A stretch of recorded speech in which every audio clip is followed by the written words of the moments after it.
Have you ever thought about changing your perspective so you can change your life? Stick around with me for the next few minutes, and I'm going to share a few things I learned today in my reading that is about perspective and how the way we approach things actually can impact how our day goes and how our life goes. My name is Megan Smith, and I am on a journey of rediscovering who I am, bringing joy back into my life, and in short, just living a life that is more fulfilled and that I'm engaged in rather than just surviving day by day. And I'm on a 31-day challenge to put out a video every day the month of October, where I am sharing things that I'm learning on my journey in hopes that it will reach other people who are looking for just tidbits, ideas, inspiration, support, whatever, so they can help themselves have their best life ever. And so today as always, if you've seen these videos before, I look at a lot of things and read some things and, do courses and talk to mentors and things like that. And something that I saw today in my perusing was, I'm sure people have seen it before, but it's one of those little poems or sayings that you'll see. And when you read it one way, it says one thing, but then when you read it the opposite way, it says something completely different, kind of like the opposite thing. And so that kind of gave me the thought of perspective and how we approach life. I know for me, in times past, I've been stressed or been unhappy with things or just not liked the way my day was going. And so I would always approach my activities, my day, even like, going to my job or, even a chore or an errand. I'd kind of bring that approach into my day, and it would color how my experience went with that activity. Obviously, and every day, there are some activities, some things we have to do, or maybe are not our favorite things to do in the world. We don't enjoy them, but at the same time, they need to get done because they're part of what supports our life. They're part of what makes our life functional. And so we've got to, have a good attitude with it, because if we don't, then we're just going to spend our entire day after day going, man, this is horrible, or man, this is oppressive, or this is heavy weight. We're just not going to enjoy our lives because we're going to look at everything as if it's a negative, as if it's a bad, as if it takes away from our joy. And I really am working on myself, and I encourage you to work on yourself too, to just look at things and go, okay, it may not be my favorite thing to do. I would maybe prefer to be doing something else other than this, but let me approach it with an appropriate attitude, and it'll help me get through it faster.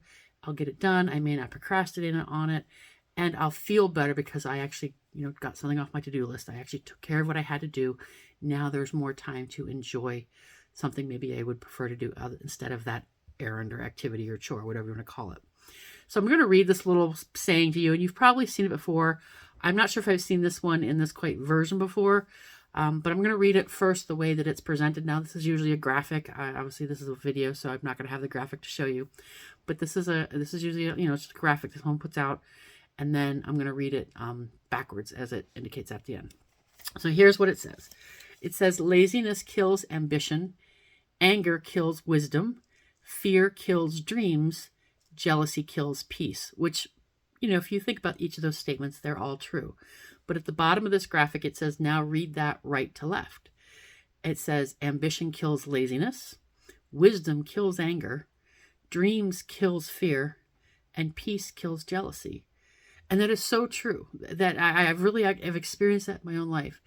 That when I have a fear about something, when I'm concerned that maybe people won't like what I'm doing, or they're going to laugh at me, or they're going to think I'm weird, or, I'm going to be embarrassed, whatever our brain likes to tell us that's going to, incite a fear of why we're not going to speak up, or we're not going to share our thoughts and about life and our thoughts about what's, what we want to share with the world.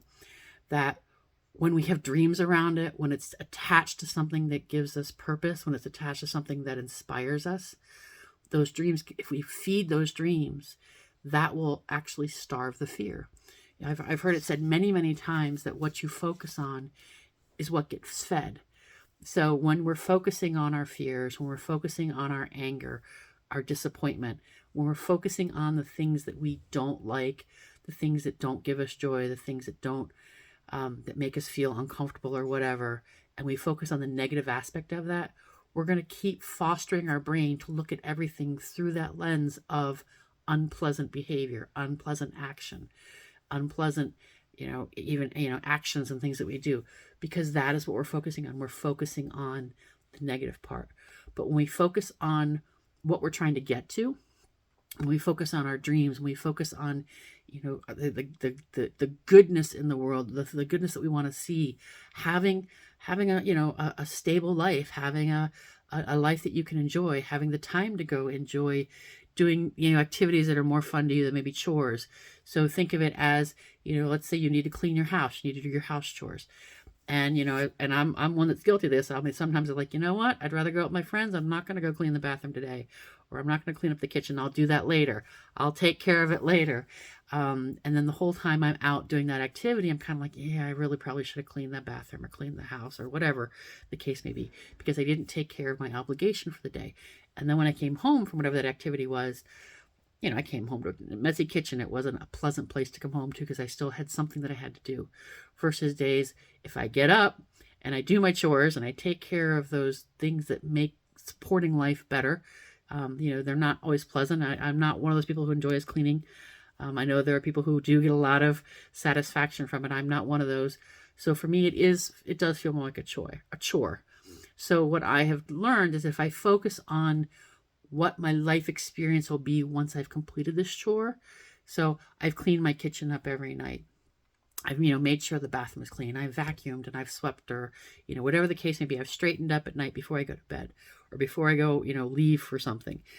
Then when I wake up in the morning or I come home from my event or my vacation and I come to a clean home, it brings peace. Number one, there's not something immediately staring at me on my to-do list of, hey, you need to clean me, you forgot to clean me. Number two, it's not sitting on my conscience as guilt that I have to, take care of this the whole time while I'm trying to enjoy something else. And number three, it just leads to a more satisfactory life, peaceful life, because we get into a routine of taking care of the things that are going to support the life we want, going to support the goals we want.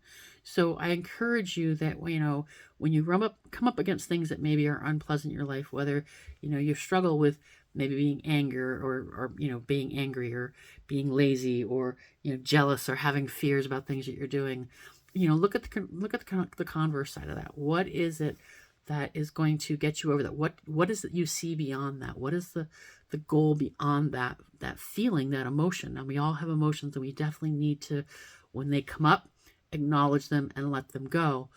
But we don't need to sit and just think about it and put our energy and our time and our focus into that, because that's just going to color how we see the world. We need to look at what's past that. We need to bring wisdom into our life, and that's going to help us to maybe dampen our anger. Have ambition, have dreams that's going to push you to beyond those fears, and just look at life as what you want to accomplish. What is the life you want to curate? And focus on that when you have to do the unpleasant parts that are going to get you to that place. I hope that makes sense. I hope this resonates with you. I hope that these little stream of consciousness chats that I've been doing this month are helpful to people out there. If you have any questions about, where I get these things from, or what I'm doing, what my processes are, that's just step by step of how I'm taking care of curating a life that I enjoy, feel free to comment below. I hope to see you in another video. I hope you're having a great day. Until I see you again, take care, be well, and be you.